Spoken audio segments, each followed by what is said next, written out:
we get an understanding of the miracle that takes place as Jesus heals a leper after reading that passage from Leviticus, because a leper was one who went to the priest to have himself declared unclean, and he would in some way have to shame himself publicly by hollering out, "Unclean, unclean," and also to be separated from the rest of the community.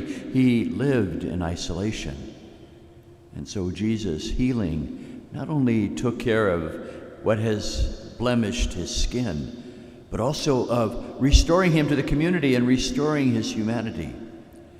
We know ourselves during the pandemic how we could suffer. We do suffer when we're isolated, when we're set apart from others, and we do not have that interaction in social relationships. Well, this man not only suffered from the pain of the leprosy and the illness that was his, but also the pain of being separated from others. And so when Jesus heals him, he has him go to the priest, who in fact declared him unclean, now would take away that designation, take away that shame, and allow him to be restored again to the community. That is so very important in terms of the ministry of the church, that we bring healing to people in such a way that restores their humanity, that gives them a place at the table of life. In fact, that is one of the reasons we have chosen for the theme of our annual Catholic Appeal this year, Together at the Table. Because what we do together through our individual contributions and sacrifices is to make sure that there is room at the table of life for people who otherwise would be neglected.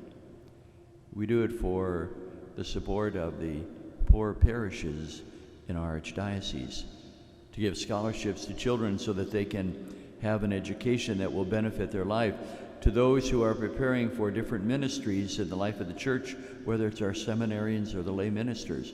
Also in the outreach to the poor in our midst, but also beyond that, as part of the annual appeal goes to Catholic Relief Services in ways that help support the work of the church to bring about a healing of the humanity of people locally and internationally. So we ask you to be generous this year to the annual Catholic Appeal. And you're going to see some information at the end of Mass about how to do that. But I would also like to point out that this coming Wednesday, we begin the season of Lent with Ash Wednesday. And we all know that part of the penitential practices of the season of Lent is prayer, fasting, but also almsgiving, in which we make a sacrifice out of the resources we have to better the lives of others. And so I would ask you to consider your gift this year to the annual Catholic Appeal as part of your own Lenten sacrifice, your own way in which you enter into the dying and rising of Jesus.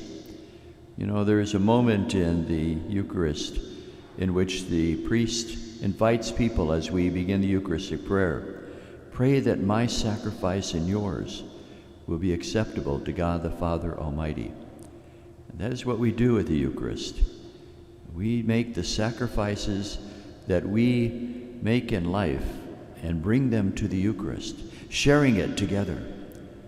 I've been always convinced that we can do a lot if everybody does something, if we all pull together in a way that allows the mission of Jesus' healing to take place in the world today.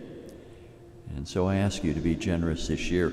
You'll see information about how to do that at the end of Mass, but it's an opportunity as well for you just to make sure that you understand that the sacrifices that you make will be put to good use and will be good stewards of your generosity.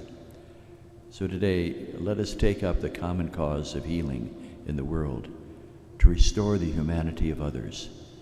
And as we will hear today, once again in the Eucharist, that our sacrifice, my sacrifice and yours, may be acceptable to God who receives them.